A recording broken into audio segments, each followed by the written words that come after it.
उन्हें चित्त में उतारना पड़ेगा। आदरणीय विजय, अब हमारी साधना नगर पाठशाला से निधि जी वहां के बच्चों के साथ कार्यक्रम प्रस्तुत कर रही है। आप सभी ध्यान से सुने, देखें। सभी को सादर जय जिनेंद्र। वास्तव में ये गुरुदेव श्री का ही प्रताप है, जहाँ पर सिर्फ बड़े बूढ़े नहीं बल्कि बालक से लेके वृद्ध तक हम एक ही मंच में एक ही स्थान पर एकत्रित हुए हैं। ये वास्तव में बहुत ही प्रशंसनीय बात है कि हम यहाँ पर बच्चों के मन में गुरुदेव श्री का तत्व स्फुरायमान कर रहे हैं। तो ये बहुत ज़रूरी है, क्योंकि हम बड़े आगे बढ़ते जाएंगे, लेकिन हमारे आगे आने वाली पीढ़ी में ऐसा ना हो कि गुरुदेव श्री का तत्व विलुप्त हो जाए। इसी भावना से आज की ये प्रस्तुति है। आज पहली बार मुझे मंच पर थोड़ा सा डर लग रहा है। आपने मेरे आवाज़ में बहुत कॉन्फिडेंस देखा होगा, लेकिन आज मैं इसलिए डर रही हूँ क्योंकि आज हमने जो प्रयोग किया है वो थोड़ा सा डिफरेंट है। मुझे नहीं पता वो पसंद आएगा कि नहीं आएगा। आज का जो विषय है वो हमने निमित्त उपादान लिया है। तो बस मैं आपसे इतना चाहती हूँ कि इन बच्चों ने, मैंने बहुत मेहनत की है, तो आप इस मंचन का एक एक शब्द ध्यान से सुने। इसमें निमित्त उपादान है। बस एक आखिरी बात और ये बोलूँगी कि इसके जितने भी पात्र हैं उनको निमित्त उपादान के बारे में कुछ नहीं पता था, लेकिन ये मंचन करने के बाद एटलीस्ट जितने भी पात्र, हमारे 30 पात्र हैं, उनको कम से कम निमित्त उपादान ख्याल में आ गया। ये हमारी बहुत बड़ी उपलब्धि है। तो हम अपना मंचन निमित्त उपादान शुरू करते हैं, जो कि हमारे आदरणीय छोटे दादाजी, उनके निमित्त उपादान एक अनुशीलन से ही संकलित है। तो मैं अभी भैया से पता नहीं है कि नहीं, अगर कुछ गलतियां हुई हो तो आप क्षमा कीजिएगा। एक छोटी सी कोशिश, नई पहल, आप जरूर इसको देखें और एक एक शब्द सुनें। हॉल की लाइट बंद कर दीजिएगा। लोगों में इसके संदर्भ में जिज्ञासा उत्पन्न की है, तत्संबंधी साहित्य के अध्ययन के लिए प्रेरित किया है। वहीं दूसरी ओर कुछ द्वंद्व भी खड़े हो गए हैं। आज इसकी चर्चा ने पक्ष विपक्ष का रूप ले लिया है। आज का यह द्वंद्व संघर्ष में परिवर्तित ना हो जाए, इसके लिए यह अत्यंत आवश्यक है कि आगम के आलोक में इस विषय पर गंभीरता से निष्पक्ष मंथन किया जाए। आज की यह प्रस्तुति समाज में निमित्त उपादान को समझने की आवश्यकता को दर्शाता है।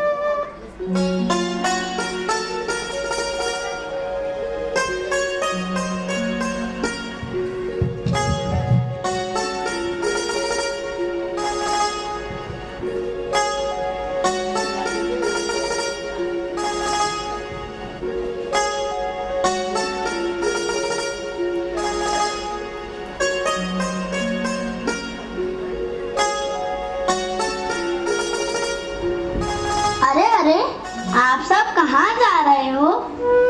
आज साधना नगर इंदौर के द्वारा रविंद्रनाथ गृह में गुरुदेव श्री का उपकार दिवस मनाया जा रहा है। हम सब वहीं जा रहे हैं।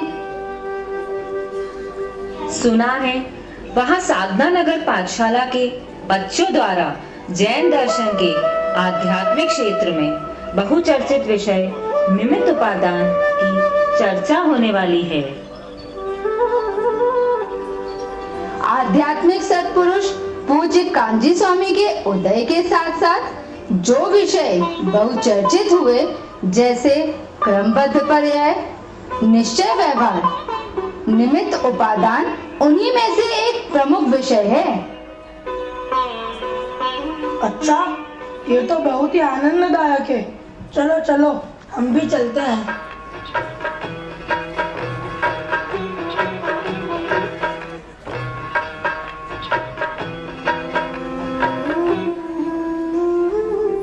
मुक्ति के मार्ग में जिन महत्वपूर्ण विषयों का सम्यक परिज्ञान अत्यंत आवश्यक है, उनमें से उपादान निमित्त भी एक ऐसा महत्वपूर्ण विषय है जिसके सम्यक ज्ञान बिना परावलंबन की दृष्टि समाप्त नहीं होती।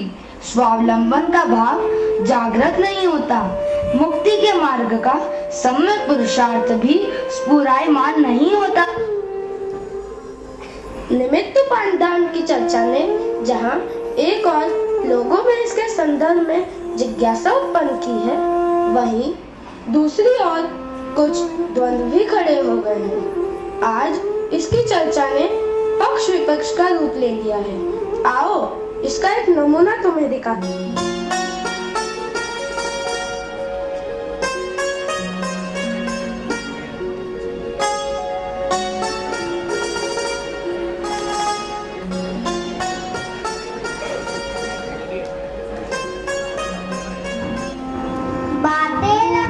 बड़ी अटपटी, सुने बिना भी चैन न आती, मन की मन में ही रह जाती, किससे कहूँ समझ नहीं आती।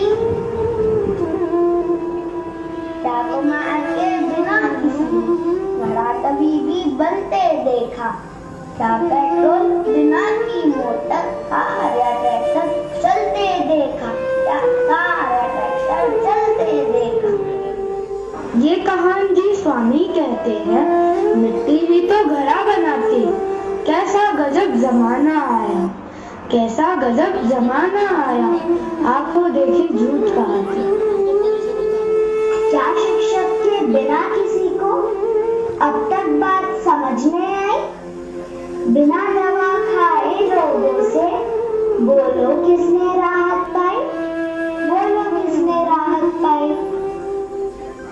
यदि दवा कुछ काम न करती, यदि दवा कुछ काम न करती, अस्पताल सब बंद करा दो, अस्पताल सब बंद करा दो।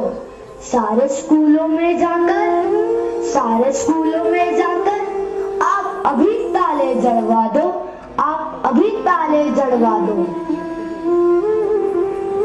और सुनो क्या क्या कहते, चाकू सब्जी नहीं चीरती, कोई मार बचा ना सकता, बात हमारे गले में हिलती। ये गुरुवर सभी से कहते, सुनो सभी भगवान आत्मा, सुनो सभी भगवान आत्मा, सिद्ध समान सदा पद मेरो, सिद्ध समान सदा पद मेरो, नहीं माने वो है बहिरात्मा।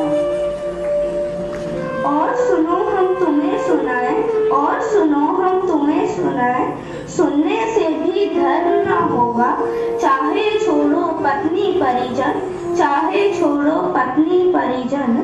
धर्म वैभव पर धर्म न होगा, धर्म न होगा, धर्म न होगा। सुनते सुनते कान पक गए, मैंने सोचा क्या कर डालूं, थोड़ा अध्ययन खुद कर लूं, अपने मन का वहम निकालूं। यदि शिक्षक सबको समझा दे, समझ एक सा क्यों नहीं आता। यदि कुमार ही घड़ा बनाता, बिना मिट्टी क्यों नहीं बन जाता। जितने कार्य जगत में होते, उपादान जैसे ही होते, सोने के जेवर सोने से, चांदी से चांदी के बनते।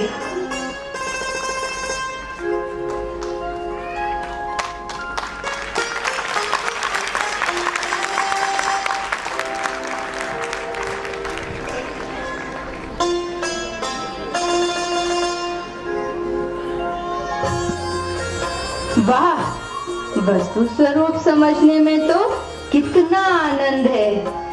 अब तो मेरे कोई द्वंद्व ही शेष नहीं रहा।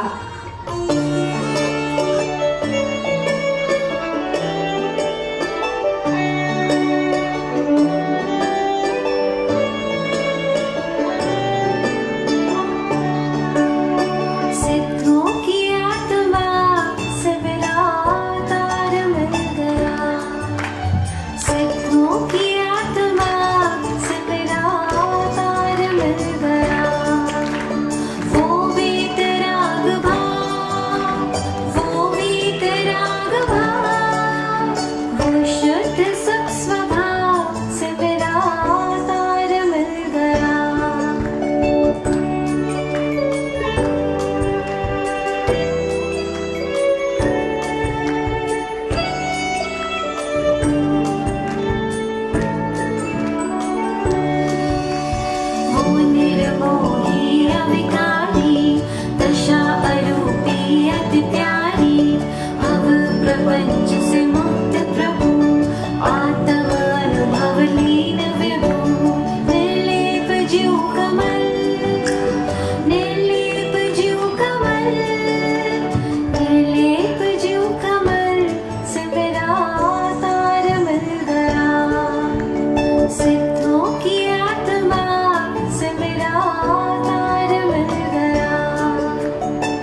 आज से लगभग 100 वर्ष पूर्व दिगंबर समाज में निमित्त का ही बोलबाला था।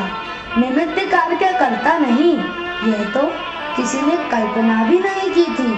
बालक से लेकर वृद्ध तक, मूर्ख से लेकर पंडित तक सभी निमित्त के ही गुण गाया करते थे। लेकिन पूज्य गुरुदेव श्री ने अपने उपदेश से हमारी निमित्तों पर से दृष्टि हटाकर त्रिकाली उपादान, जो कि निज त्रिकाली ध्रुव परमात्मा है, उस पर दृष्टि को केंद्र।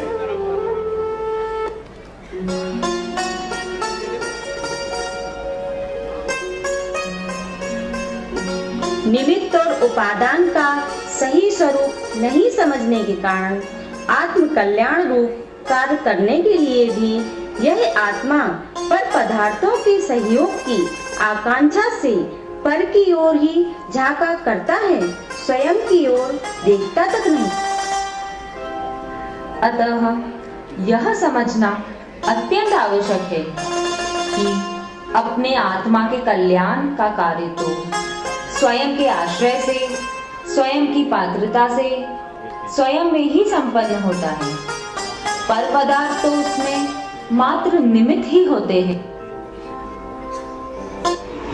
मैंने तो सुना था कि यदि अपना कल्याण करना है तो आत्मा को जानो, पहचानो और उसी में जम जाओ, रम जाओ, क्योंकि सुखी होने का एकमात्र यही उपाय है। इसमें निमित्त उपादान समझने की क्या आवश्यकता? आत्म कल्याण करने के लिए इस विषय का समझना अत्यंत आवश्यक है। इसे समझे बिना आत्म कल्याण का मार्ग ही प्रशस्त नहीं होता।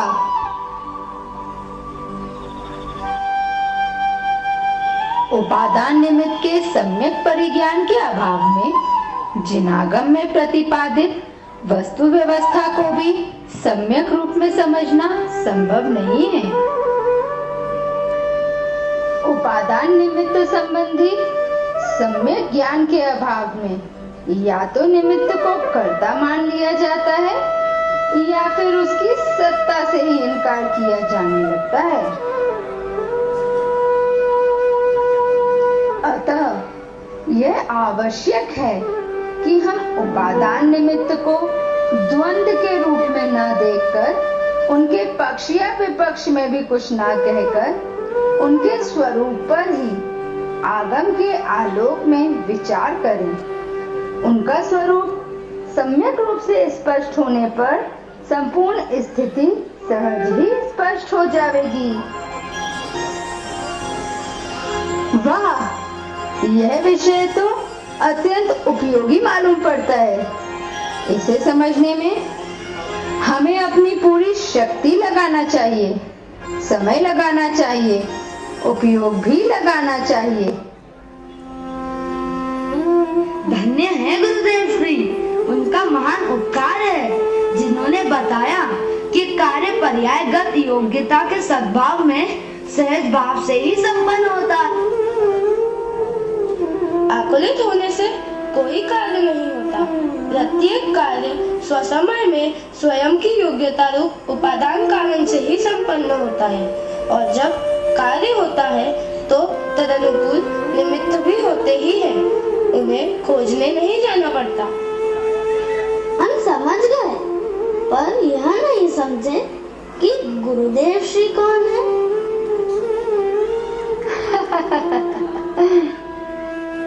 तो लो, अभी समझाते हैं।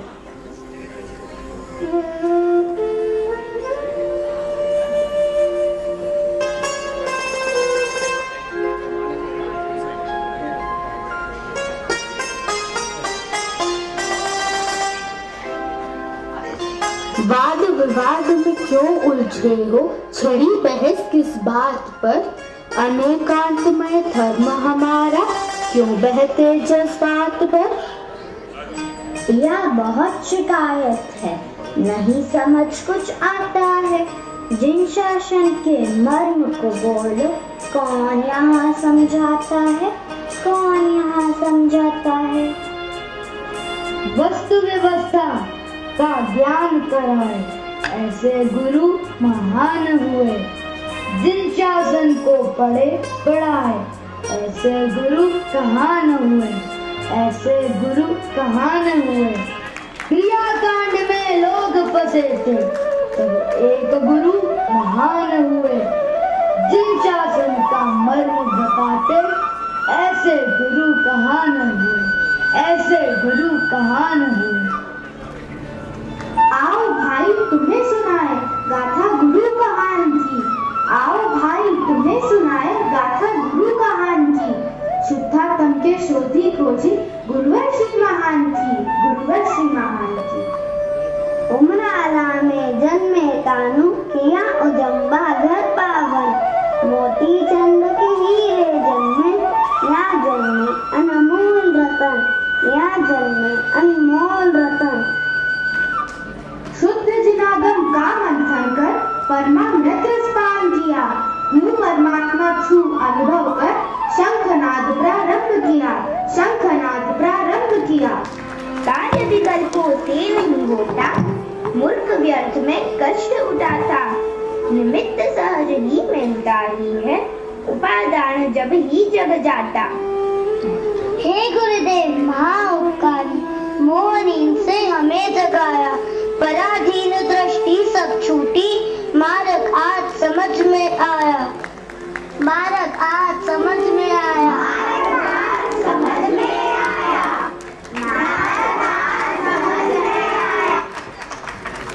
तालियां कम है। इतने छोटे बच्चे को इतना तैयार करना बहुत मुश्किल है, आसान नहीं है। ये जब तक बच्चे खुद तैयार नहीं हो, खुद मन से तैयार, इसके सब याद भी कर लेते हैं, प्रैक्टिस करने भी आते हैं। विजय भैया अभी नाटक चल रहा है अभी।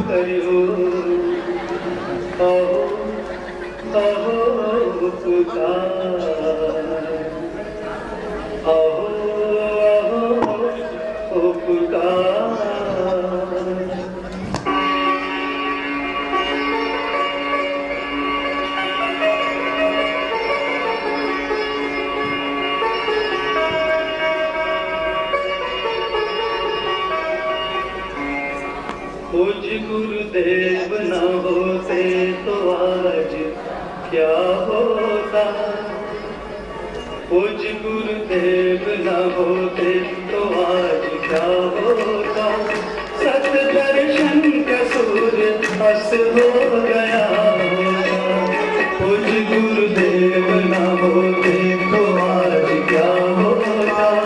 सत दर्शन का सूर्य अस्त हो गया।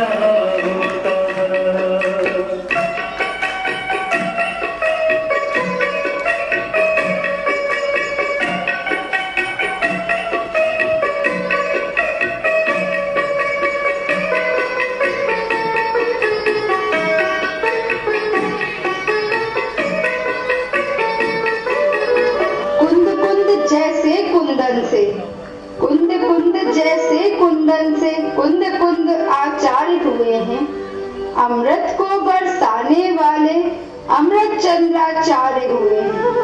कौन जानता कुंद कुंद, कौन जानता कुंद कुंद और अमृत चंद्राचार्य देव को। सबका बोध कराने वाले, सबका बोध कराने वाले गुरु कहान प्राचार्य हुए हैं। गुरु कहान प्राचार्य